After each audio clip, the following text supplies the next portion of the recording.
Good morning, world. Lisa Neller here with another Monday Morning Serenity Session.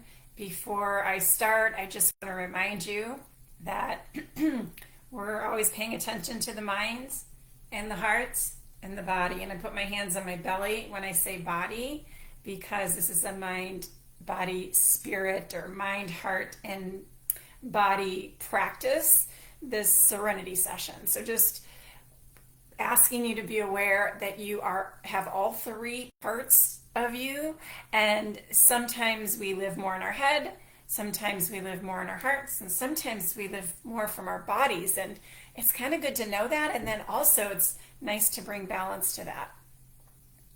I've been thinking a lot about thinking. I just read this book by Ankush Jain.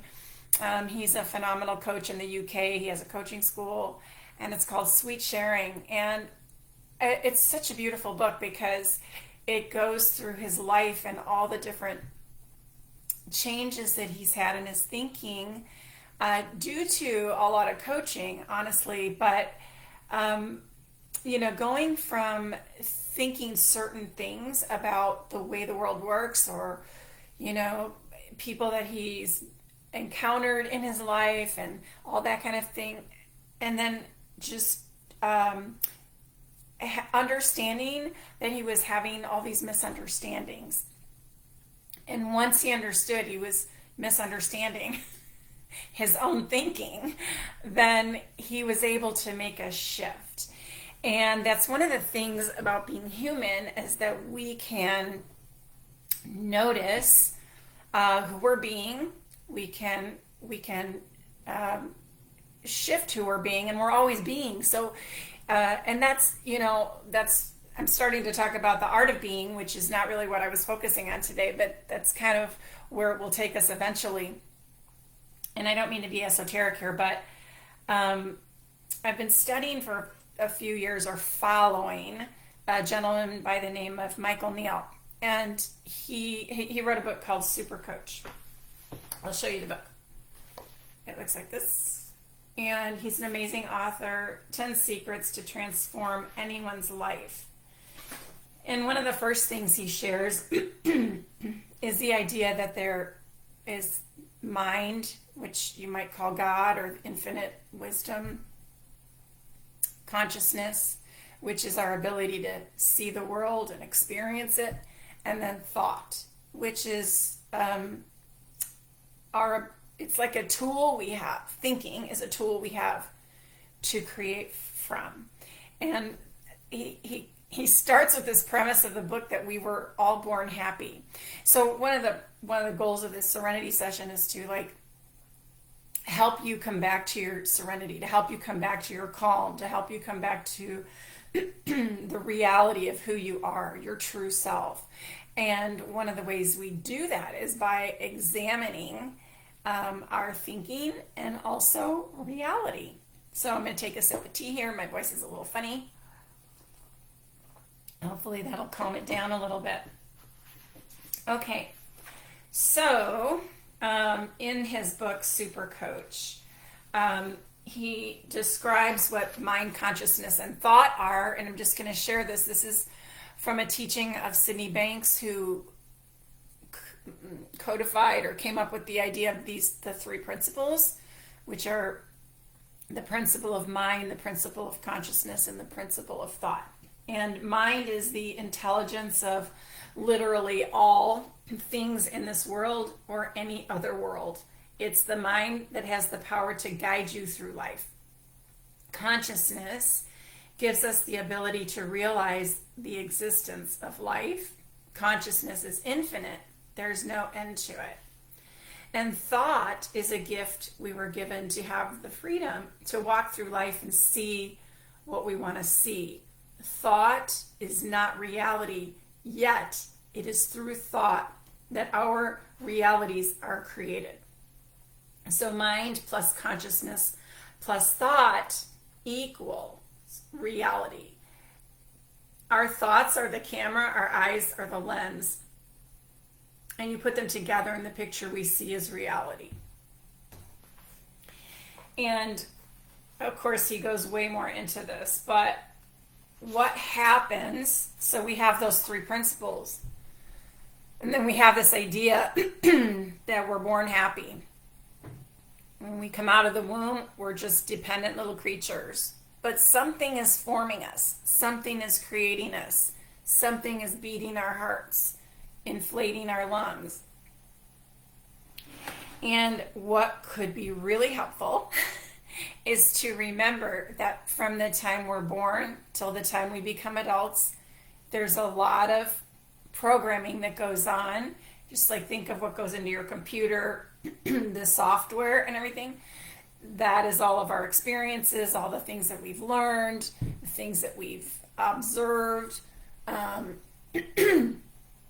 And oftentimes we get to a point in our lives where our thinking is more guided by the subconscious mind, by what we think we're supposed to think, by what's been modeled for us, what society thinks, and that kind of thing.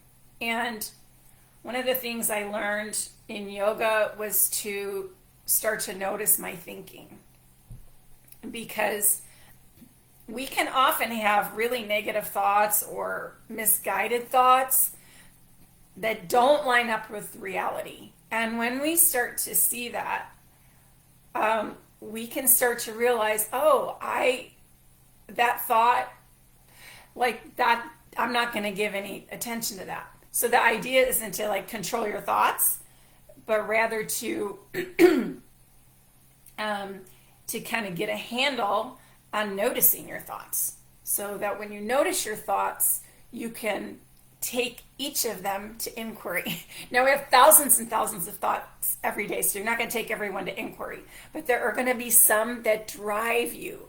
And the thing is that thoughts create our feelings. So when we have certain thoughts, and they might be negative thoughts, it's going to turn into a challenging feeling. Could be fear, could be a feeling of inadequacy, it could be a lack of courage, could just be a put down, to yourself or someone else. So the goal here is to begin to notice what we're thinking and how thinking creates our reality. I used to think that if I slammed cabinets when I was mad, that would do something. My mother modeled that for me. When she got mad, she slammed cabinets. And I slammed cabinets. Early on in my marriage, I slammed cabinets. And I was in a yoga class one time, and then I realized I don't have to slam cabinets anymore. Like, that's actually doing nothing for me. Like, my thinking was, if I slam a cabinet, my husband might learn a lesson. Or he might come around, because, I always did it out of anger. He might come around and really understand me now because I've slammed a cabinet. And that's a misunderstanding. It's erroneous thinking. That's just one teeny tiny example of thinking weird stuff.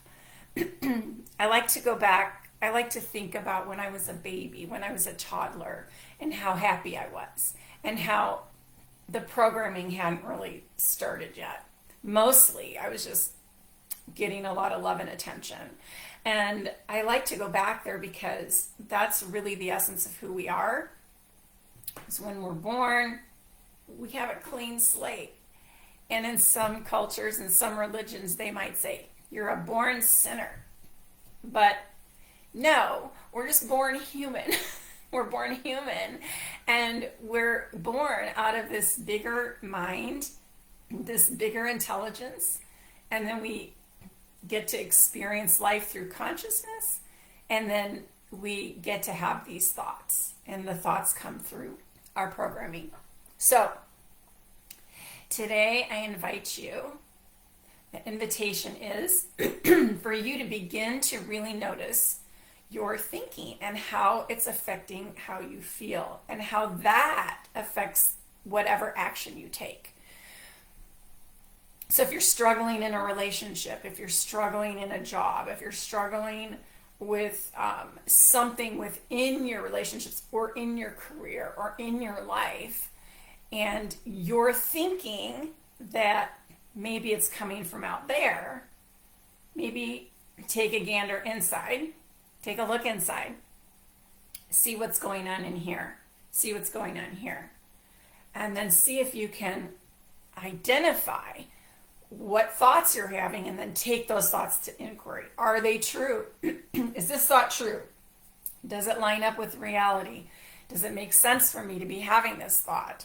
Can I let that thought go? This is going to bring you more happiness. It's going to bring you more joy. It's a practice. It's a daily practice. And you will,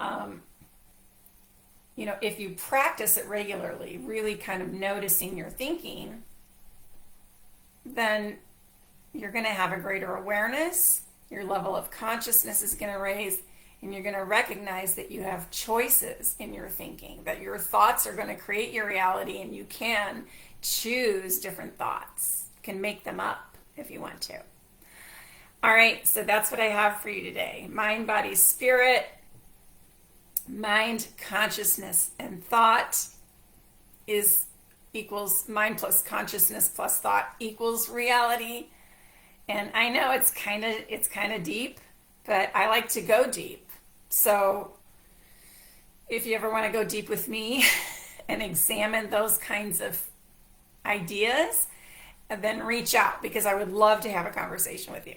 All right, have a fabulous Monday and a fabulous week. Thanks for watching.